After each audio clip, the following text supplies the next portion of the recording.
I'm Marco Paulo A. Reyes, and I'm 18 years old.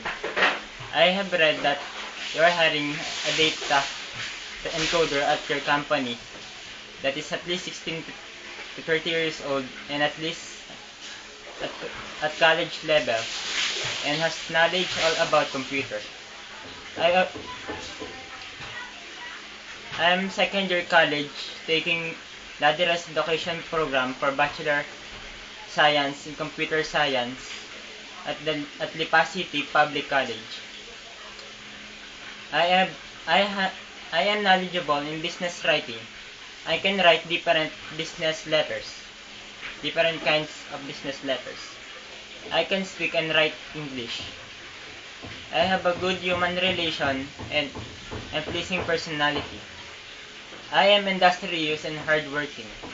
I will do all my best for the job and I will never regret all the tasks that I will do.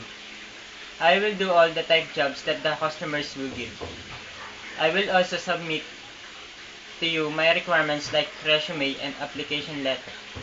I hope you will hire me because I have all the characteristics and qualifications. I will obey all the rules and regulations of your company. I hope you like my presentation to you.